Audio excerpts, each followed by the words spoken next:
TV हम सब का है।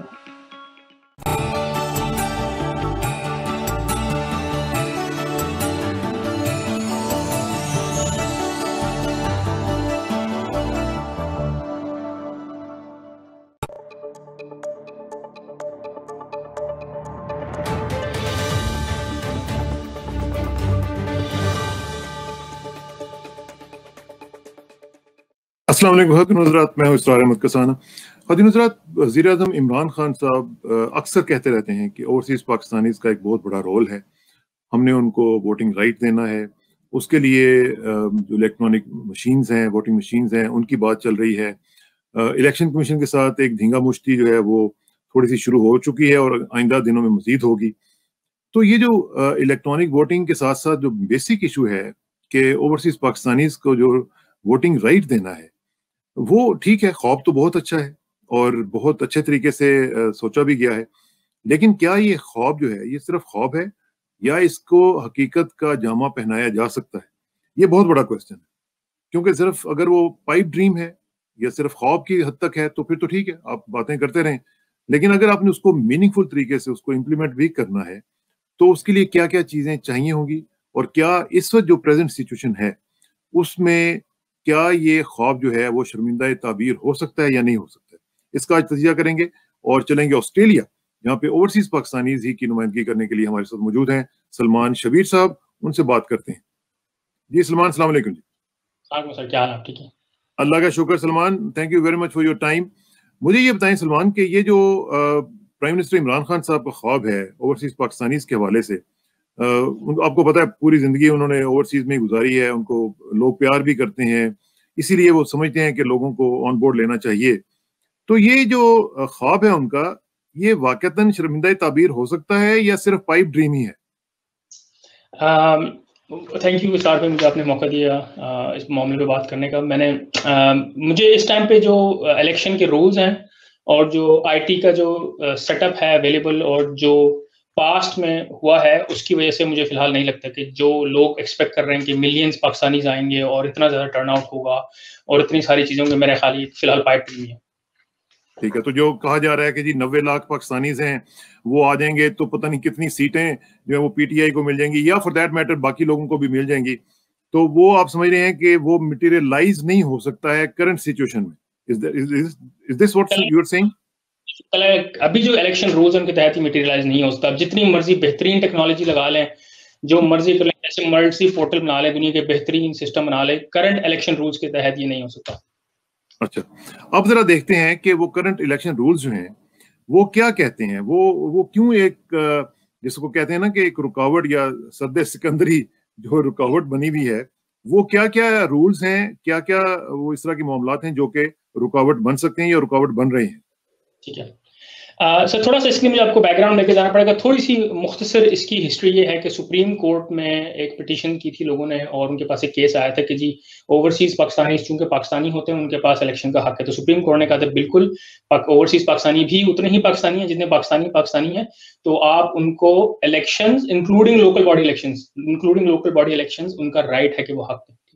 उसके बाद इलेक्शन एक्ट 2017 पास किया गया पार्लियामेंट में। उसके अंदर उन्होंने एक पायलट प्रोजेक्ट सजेस्ट किया कि हम ऐसे करेंगे कि हम एक बाय इलेक्शंस के अंदर एक छोटा सा पायलट कर लेंगे। जनरल इलेक्शन में कुछ लोगों का ख्याल था कि अभी रेडी नहीं है सिस्टम और रिस्क बहुत हाई है, कोई हम लोग अगर रेडी ना हो और उसके अंदर रिस्क ज्यादा इन्वॉल्व है, तो हम ऐसे करते हैं पायलट कर लेते हैं। तो 2018 के अंदर, अक्टूबर 2018 के अंदर उस कानून की वजह से ईसीपी ने पायलट प्रोजेक्ट किया था जिसमें उन्होंने इंटरनेट वोटिंग के थ्रू ओवरसीज पाकिस्तानीज को 35 हलकों में इनवाइट किया कि आप आए और आके आप वोट डालें। ठीक है, उसके बाद उन्होंने एक रिपोर्ट पब्लिश की और वो रिपोर्ट उन्होंने पार्लियामेंट में भी हुकूमत को भेजी, जिन्होंने पार्लियामेंट में टेबल की 2019 में। ठीक है, तकरीबन लगभग आप कह लें काफी साल हो गए इसको, 2 साल या उससे ज्यादा शायद करीब हो गए। अब उस रिपोर्ट को जब मैंने पढ़ा तो मैं चौंक गया। उसके अंदर बहुत एक मेरी अलार्मिंग सिचुएशन थी। वो ये थी कि उस इलेक्शन का जो टर्न आउट था ओवरसीज पाकिस्तानी की तरफ से वो 1% से भी कम था, 1% से भी कम। ठीक है, जब आप उस इलेक्शन कमीशन की रिपोर्ट को पढ़ते हैं तो उसमें इंप्रेशन कुछ लोगों को ये मिला कि शायद 83% टर्न आउट था और बहुत खुला के ओवरसीज पाकिस्तानी पार्टिसिपेट किया, हालांकि ऐसी बात नहीं है। तो फिर मैंने थोड़ा सा इसको डिग अराउंड करना शुरू किया और मैंने देखना शुरू किया कि जी वो क्या वजूहात हैं जिसकी वजह से ओवरसीज पाकिस्तानी जो कि चाहते हैं कि उनको वोटिंग का हक मिले लेकिन वो वोट नहीं डाल पाते। तो मैंने एक पेपर पब्लिश किया जिसमें मैंने 12 पॉइंट्स लिखे कि वो 12 पॉइंट्स जिसकी वजह से ओवरसीज पाकिस्तानी चाहें भी तो वो वोट नहीं डाल सकते, और जो सिस्टम है वो उनके खिलाफ रिग्ड है इस टाइम पे। यानी ये ऐसी बात है कि उनसे ओवरसीज पाकिस्तान से कहा जाएगा यार आपने वोट डालना है तो पहाड़ पे चढ़ के वोट डालें, ठीक है, तो उनके लिए बहुत मुश्किलात, ठीक है।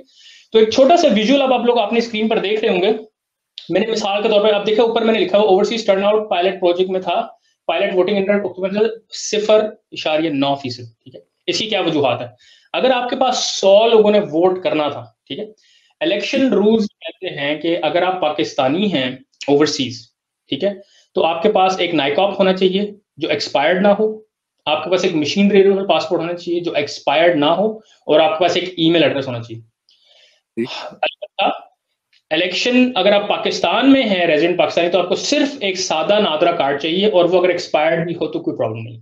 तो यहीं पे अगर आप देखें तो एक डिस्क्रिमिनेशन वाजे होती है कि लेजिस्लेशन में लिखा हुआ है कि पाकिस्तानी सिर्फ एक नादरा कार्ड से जो कि एक्सपायर्ड भी हो वोट डाल सकते हैं, लेकिन ओवरसीज पाकिस्तानी के लिए उन्होंने 5 एडिशनल कंडीशंस डाल दी, ठीक है। अब मैं थोड़ा सा आपको प्रोसेस समझा दूं कि ओवरसीज वोटिंग का होता कैसे है। एक पोर्टल है इंटरनेट के ऊपर, वो खुलता है और सारे ओवरसीज पाकिस्तानी को इन्वाइट किए थे कि आप आएं और उस पर रजिस्टर करें, रजिस्टर करवाएं, ठीक। वहां रजिस्टर करते हैं, आपसे वो 3 चीजें मांगता है, एक अपना नाइकॉप लेकर जो एक्सपायर्ड ना हो, एक मशीन रीडेबल पासपोर्ट जो एक्सपायर्ड ना हो, और एक ईमेल एड्रेस, ठीक है। जब आप वो कर लेते हैं तो वो आपको रजिस्टर कर लेता है, आपकी एलिजिबिलिटी चेक करता है, और उसके बाद आपको इलेक्शन से एक आध दिन पहले गालिबन आपको एक पासवर्ड और पासपोर्ट इलेक्शन पास भेजता है कि अगले दिन इलेक्शन है, आप पाकिस्तानी सुबह 8 से 5 बजे के दरमियान अपने मुल्क में लॉग इन करें और वोट डाल दें, ठीक है। ये प्रोसेस है, ठीक है। अब आप कहेंगे कि यार ये प्रोसेस तो बड़ा सादा सा प्रोसेस है, इसमें क्या मुश्किल आपको नजर आती है, what is the problem, right? तो ये है प्रॉब्लम कि अगर आपके पास 100 कुल वोटर्स हैं तो लेट अस से कि उसमें से 80 लोगों के पास नाइकॉप नहीं होता। अब यहां पे नाइकॉप को एक्सप्लेन करना बहुत जरूरी है। मिसाल के तौर पे ये एक बहुत बड़ी गलतफहमी है लोगों के दरमियान में कि हर ओवरसीज पाकिस्तान के पास नाइकॉप होता है। ये सच नहीं है। नाइकॉप अगर नादरा की वेबसाइट पे लिखा हुआ है तो ये लिखा हुआ है कि ये सिर्फ डुअल नेशनल्स के लिए कार्ड है, और उसमें उन्होंने ये नहीं लिखा हुआ कि हर पाकिस्तानी के पास ही होना चाहिए, ठीक है। ऐसे भी है कि कुछ नाइकॉप लोगों के पास है और लेकिन वो पाकिस्तान में है, ठीक है। तो 2 सिचुएशंस हो गई, ओवरसीज लोग हैं जिनके पास नाइकॉप नहीं, और ऐसे भी लोग होंगे पाकिस्तान में जिनके पास नाइकॉप है, ठीक है। और उसके बाद मुझे ये महसूस हुआ कुछ प्रेस रिलीज या कुछ रिपोर्ट्स पढ़ने के बाद लगा कि नादरा ने फिर ये किया कि उसने नाइकॉप को ना एज ए रेवेन्यू के तौर पे पैसा रेज करने के लिए यूज करना शुरू कर दिया माइग्रेंट्स। तो उन्होंने कहा कि जो लोग सरकारी चैनल्स के थ्रू पाकिस्तान से बाहर जाते हैं वो सारे नाइकॉप बनवाएं, ठीक है। हालांकि इसकी मुझे समझ नहीं आई कि जरूरत क्या है। तो ये थी कि सबसे पहले I think it's very important to say कि सारे ओवरसीज पाकिस्तान के पास नाइकॉप नहीं होता, और कुछ लोग शायद पाकिस्तान में इनके पास नाइकॉप है। ये रूल अलबत्ता गवर्नमेंट ने आने के बाद नवंबर 2018 में खत्म कर दिया था। अब अगर आप सरकारी चैनल से लेबर अगर आप जा रहे हैं तो आपको नाइकॉप की जरूरत नहीं है, ठीक है। लिहाजा एक यूज केस बचा वो ये है कि अगर आप ओवरसीज डुअल नेशनल है तो आपके पास नाइकॉप हो, ठीक है। तो उन्होंने रिक्वायरमेंट पहले की कि आपके पास नाइकॉप हो। इसका मतलब ये कि जितने भी ओवरसीज पाकिस्तानी जिनके पास नाइकॉप नहीं है वो वोट नहीं डाल सकते, ठीक है। सेकेंडली, जिनके नाइकॉप एक्सपायर्ड हैं वो भी वोट नहीं डाल सकते, ठीक है। अब यहाँ पे सवाल ही बनता है कि अगर आप पाकिस्तान में हैं और आप एक सादा कार्ड से डाल सकते हो और आपका कार्ड एक्सपायर्ड भी हो तो कोई मसला नहीं, तो ओवरसीज पाकिस्तानी के साथ यहाँ पे एक डिस्क्रिमिनेशन क्यों की जा रही है? क्यों हो रही है? क्यों हो रही है? इसकी सवाल है, क्योंकि मेरा ये पर्सनल जाती ख्याल है कि ये जो रूल है ये इटसेल्फ मेरा ख्याल लीगल चैलेंज नहीं स्टैंड कर सकता, ठीक। उसमें बाद में आएंगे। उसके बाद उन्होंने लिखा कि मशीन रीडेबल पासपोर्ट होना चाहिए, ठीक है।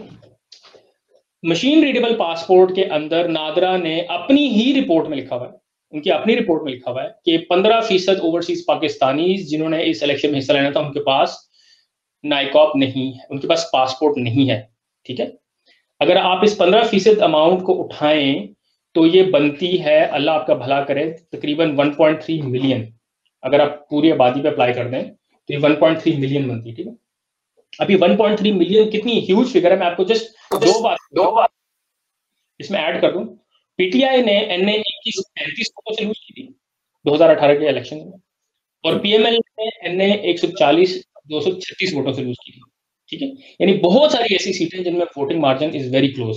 मैं कहना ही चाह रहा हूं कि आप सिर्फ एक झटके में एक ऐसा आपने रूल बना दिया जो कि जिसकी कोई लीगल बेसिस नहीं है, जिसकी वजह से आपने 1.3 मिलियन लोगों को उड़ा के रख दिया, ठीक है? फिर उसके बाद वो पासपोर्ट एक्सपायर्ड भी ना हो, अगेन इसमें भी बहुत सारे लोगों के पास पासपोर्ट होगा लेकिन वो एक्सपायर्ड होगा। फिर उसके बाद 5वां आपने कहा कि आप जो है वो ईमेल एड्रेस लेकर आए। अब आपके लिए और मेरे लिए तो शायद ईमेल एड्रेस, बहुत सारे लोगों के लिए ईमेल एड्रेस की प्रॉब्लम नहीं है, लेकिन अगर आप थोड़ा सा ये सोचें कि आपका सरकारी फिगर्स रफली 2017-18 के मुताबिक आपके 4.7 जो है 4.7 मिलियन जो आपके पाकिस्तानी है वो मिडिल ईस्ट में रहते हैं, और उसमें लेबर क्लास है ज्यादातर, और बहुत बड़ी तादाद, एक और रिपोर्ट मैंने पढ़ी उसके मुताबिक 50% के करीब लोग उसमें से अनस्किल्ड और सेमी स्किल्ड है, ठीक है? अब ये रफली आपका कितना फिगर बना है, 2 मिलियन से ऊपर चलेगी, आपके 2.25 मिलियन लोग हैं जो कि लेबर क्लास के हैं, ठीक है, जो स्किल्ड लेबर नहीं है। अब अगर आपने ईमेल का सिस्टम उसके अंदर डाल दिया है तो फिर उनमें से कितने लोग हैं जो कि इस सिस्टम को यूज कर सकेंगे? और अगर आप इसको नंबर्स को एक्सट्रपलेट करें तो इसके ऊपर मैंने काफी डिटेल्ड वर्किंग की है, शायद वो नेक्स्ट आप उसको दिखाएंगे, तो ये अमाउंट बनती है 1.3 मिलियन अगेन, ठीक है? पासपोर्ट नहीं है, ये 1.2% के करीब लोग हैं जिनके पास पासपोर्ट नहीं है, 1.2 मिलियन के पास पासपोर्ट नहीं है, 1.9 मिलियन के पास नाइकॉप नहीं है, ठीक है? और रफली मैं एक्सपेक्ट कर रहा हूं कि जो लेबर क्लास है उनमें से आधे लोगों के पास या तो ईमेल नहीं है या वो इतने कंफर्टेबल नहीं होंगे कि वो सारा सिस्टम समझ सके और ऑनलाइन वोट कर सके। 1.3 मिलियन बनते हैं, ठीक है? तो इन अगर सब नंबर्स को मैं ऐड करूं, अगर आप वो थोड़ा सा नीचे जाके दिखा दें किसाना भाई, नेक्स्ट स्लाइड, ये देखें। अगर आप देखें कि हर स्टेप के ऊपर एक रूल की वजह से हर स्टेप के ऊपर मिलियंस ऑफ लोग डिस्क्वालीफाई हो रहे हैं, ठीक है? और अगर आप थोड़ा सा और स्क्रॉल डाउन करें इसके नीचे, तो अगर आप ये देखें तो मेरी कैलकुलेशन के मुताबिक, जो कि मैंने सरकारी रिपोर्ट्स के साथ मोस्टली लेके डेटा उसको यूज किया, और डिस्क्रिप्शन में भी हम सोर्स पेज डाल देंगे उसका, ये तकरीबन 4.5 मिलियन लोग हैं जो कि इस रूल की वजह से नहीं वोट कर पाते, और ये मोर देन 50%, 50% से ज्यादा लोग हैं, ठीक है? तो ये सिर्फ हमें भी एक रूल की बात करें, और मैंने जो पेपर लिखा उसमें मैंने 12 अवामिल हैं ऐसे जो कि ओवरसीज पाकिस्तान को रोक रहे हैं, और अभी तक हम सिर्फ पहला इसमें रूल डिस्कस कर रहे हैं, ठीक है? इंटरेस्टिंग बात यह है कि ईसीपी ने अपनी रिपोर्ट में खुद लिखा है कि हमने लोगों को उनके वोट देने के हक से महरूम किया इस रूल की वजह से, इस पासपोर्ट के रूल की वजह से, और इसकी कोई लीगल रिक्वायरमेंट भी नहीं है। ये इनके अपनी ऑफिशियल रिपोर्ट में, जो कि इस टाइम पे पड़ी हुई है पार्लियामेंट में, खुद लिखा हुआ है, ठीक है? तो सवाल ये कि अगर वो खुद मानते हैं तो उन्होंने इसको चेंज क्यों नहीं किया? ये मेरी समझ से बाहर है, ठीक है जी? तो ये हो गई जी एक प्रॉब्लम स्टेटमेंट, ठीक है? तो अब मैं थोड़ा रुक जाऊंगा, आप मुझे बताएं आपके कोई सवाल जवाब हैं, आपके नेक्स्ट क्या कर चाहते हैं मैं कवर करूं? आपकी आवाज चली गई किसाना भाई। इसमें जो बेसिकली आप बात कर रहे हैं सलमान, वो ये है कि इतनी ज्यादा बॉटलनेक्स हैं मुख्तलिफ सिस्टेमिक लेवल के ऊपर, किसी के पास पासपोर्ट नहीं है, नाइकॉप नहीं है, फलाना फलाना फलाना ढमकाना, ये बेसिकली स्लैश कर रहा है नंबर ऑफ ओवरसीज पाकिस्तानीज जो कि वोट डाल सकते हैं, और उसकी वजह से आपने ये बताया कि तकरीबन 1% के करीब रह जाएंगे जो कि वोट डाल सकेंगे। Is that what you are saying? मैं ये कह रहा हूं कि 12 अवामिल हैं, मैंने जो रिसर्च किया उसके मुताबिक, अगर वो आपने एड्रेस ना किए तो जो पायलट में 1% लोग आए थे, जनरल इलेक्शन में भी 1% लोग ही आएंगे, उससे ज्यादा फर्क नहीं होगा, और वो मैं आपको साइंटिफिकली प्रूव करूंगा। ये तो पहली सीरीज है। तो बेसिकली आप ये कह रहे हैं कि जो भी लोग हैं, जो ओवरसीज पाकिस्तानी, जो हम जैसे लोग बाहर रह रहे हैं, वो अगर प्रेजेंट सिचुएशन में अगर वोटिंग होती है या वो कहते हैं जी कि आप वोट डालें, तो उसमें 99% लोग जो हैं वो उस तक नहीं कामयाब हो सकेंगे जब तक आप कह रहे हैं कि 12 वामिल जो हैं वो नहीं हो सकते।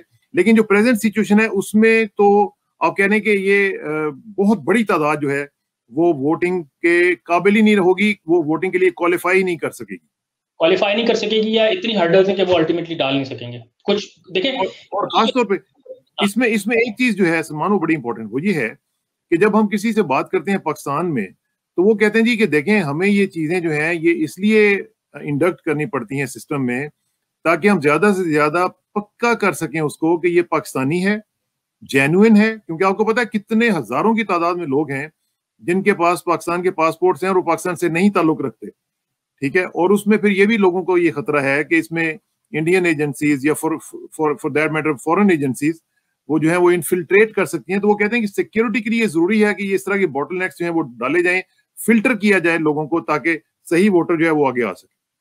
ठीक है, देखें बिल्कुल बजा है जिसने जो जो इस बारे में फेयरफुल है उनकी बात बिल्कुल बजा है।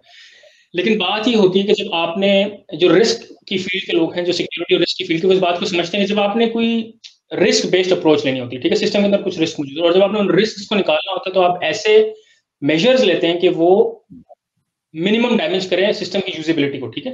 अब जिस तरह मैं आपको मिसाल दे रहा हूँ कि अब ये पासपोर्ट है, ठीक है, ईसीपी की रिपोर्ट में लिखा हुआ है कि हमने पासपोर्ट इसलिए डाला था एडिशनल सिक्योरिटी के लिए, हालांकि इसकी कोई लीगल रिक्वायरमेंट नहीं।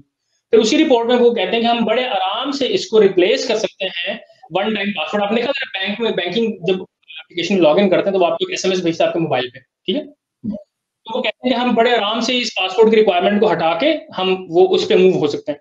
तो बहुत सारे ऐसे सिक्योरिटी मेजर्स हैं जो कि आप बता सकते हैं।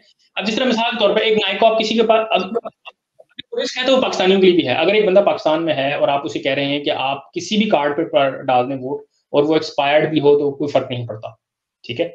लेकिन फिर आप पाकिस्तानियों के लिए एक एडिशनल रूल क्यों बना रहे हैं? सबके लिए एक जैसा रूल होना चाहिए।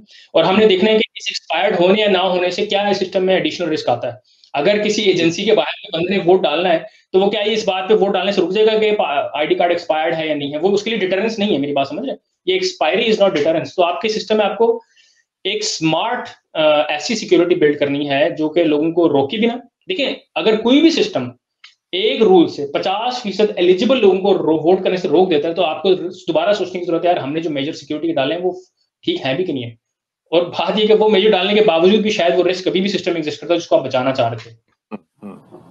ठीक है, तो ये जो इस वक्त सूरत हाल आप बता रहे हैं, ये क्या इमरान खान साहब को पता नहीं है? क्या जो उनकी टीम के लोग हैं, क्या उनको नहीं पता? क्या उनको बताया नहीं जा रहा, या वो जान के इसको डिले कर रहे हैं? कि जिस तरीके से भी अब जाहिर है कि इलेक्शन कमीशन ने भी कह दिया, आज तो उन्होंने कह दिया कि जी जो आपने लॉ प्रपोज किया है वो तो उसमें तो 13 के करीब जो अमेंडमेंट्स हैं वो एंटी कॉन्स्टिट्यूशन है।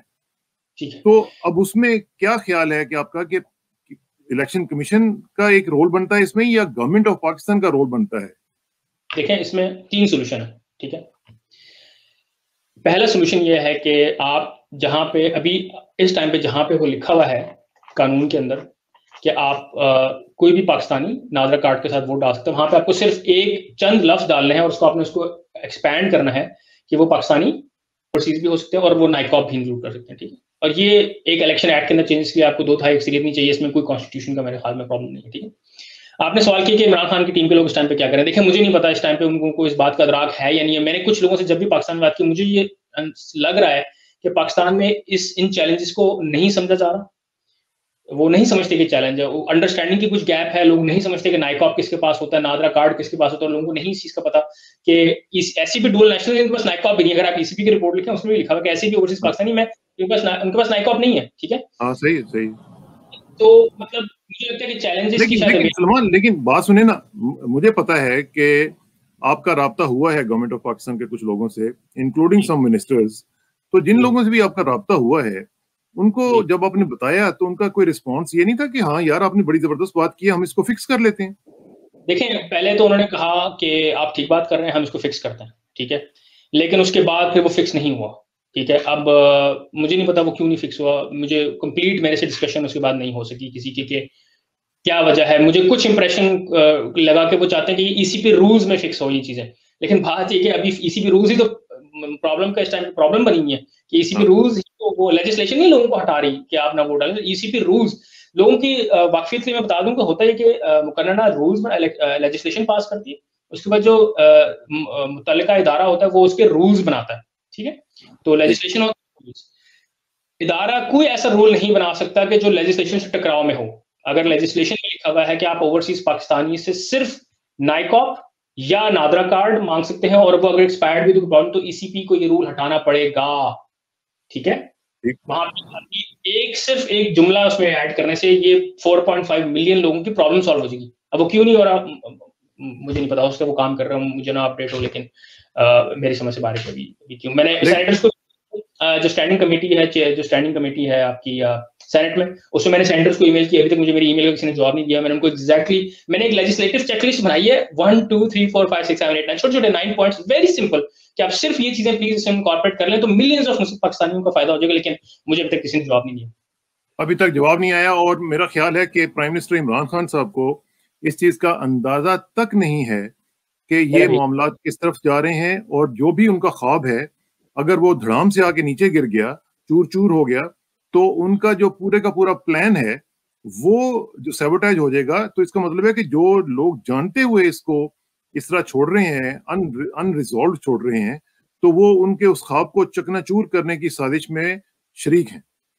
साजिश में शरीक है, वो उसको उनको अदराक नहीं हो रहा कि वो ये प्रॉब्लम की नौयत क्या है, मुझे नहीं पता। देखें अगर नहीं, लेकिन सलमान, इदराक तो तब ना होता ना कि जब आप उनको बताते ना, जब आप जैसे लोग उनको बता रहे हैं कि जनाब ये सुकम है, ये प्रॉब्लम्स हैं, तो इनको आप फिक्स कर लें। अगर आप फिक्स नहीं करेंगे तो इसका रिजल्ट जो है उसका कोई फायदा नहीं होगा आपको, या जो आप सोच रहे हैं, या जो इमरान खान साहब का एक प्लान है या मंसूबा है या आप कह लें ख्वाब है, वो नहीं पूरा होगा जब तक कि आप ये करेंगे। तो फिर इसका मतलब है कि वो जान के कर रहे हैं। क्या कह सकते हैं सर, बहरहाल डिसअपॉइंटिंग है इस टाइम पे जो भी सिचुएशन हो रही है। देखिए मैं लोगों को ये वाज़ेह कर देना चाहता हूँ, मैं ये नहीं कह रहा कि 1% होगा, मैं कह रहा हूँ 1% हो चुका है। ये रिपोर्ट इंटरनेट पे पब्लिश्ड है, अगर आप गूगल पे जाके लिखें आई वोटिंग रिपोर्ट ECP, पहला लिंक PDF का आएगा, उसको खोल के देखें, उसमें सारा डेटा मौजूद है। और हम इंशाल्लाह अपने डिस्क्रिप्शन के लिंक पे भी डाल देंगे सारे इसके अंदर जो चीजें हैं। ये हो चुका है, दिस हैज हैपेंड, और ये दोबारा होगा। और अभी मैंने आपको सिर्फ एक रूल के ऊपर मैंने एक्सप्लेनेशन दी कि किस तरह एक छोटी सी रूल की गलती की वजह से या ऐसे डिस्क्रिमिनेशन की वजह से वो आधे लोगों ने उड़ा दिए हैं जो कि वोट ही नहीं डाल सकते। मैं खुद नहीं डाल सका था, मैंने जब पिछली बार 2018 में इलेक्शन हुआ था, मुझे इस बात का इस तरह पता है कि मैंने जब आया, मैंने डालने की कोशिश की तो मेरा नाइकॉप एक्सपायर्ड था। तो मैंने कहा नाइकॉप एक्सपायर्ड मतलब क्या, मैं इंसान हूं, मैं तो नहीं एक्सपायर्ड हो गया, मेरी नेशनलिटी तो नहीं एक्सपायर्ड हुई, पाकिस्तानी हूं, मेरा नाइक पेपर कार्ड एक्सपायर्ड हुआ, मेरी नेशनलिटी तो नहीं एक्सपायर्ड हुई। लेकिन बाहर ये बड़ी डिसअपॉइंटिंग सिचुएशन है, और मेरा ख्याल है कि ये बहुत ही डेंजरस सिचुएशन है, खासतौर पे गवर्नमेंट ऑफ पाकिस्तान के लिए, और हमारे जो ओवरसीज पाकिस्तानीज हैं उनके लिए खासतौर पे इसलिए भी ज्यादा इंपॉर्टेंट है कि अगर उनका राइट टू वोट मिलने के बावजूद वो एक्सरसाइज ही नहीं कर सकते हैं, तो मेरा ख्याल है कि ये बहुत बड़ा एक जुल्म होगा और एक जोक बन जाएगा इमरान खान साहब के लिए, और उनके लिए एक एम्बैरेसिंग सिचुएशन बन जाएगी।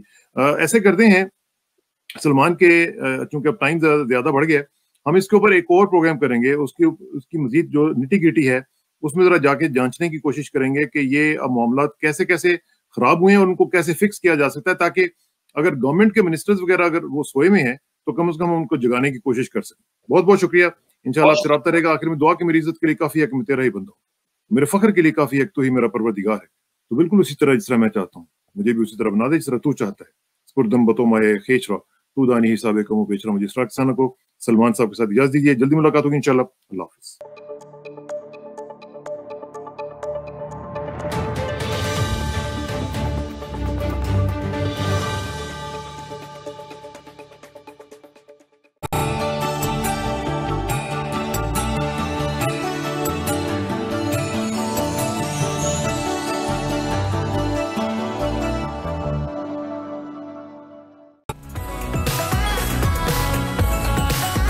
हमारा टीवी हम सब का है।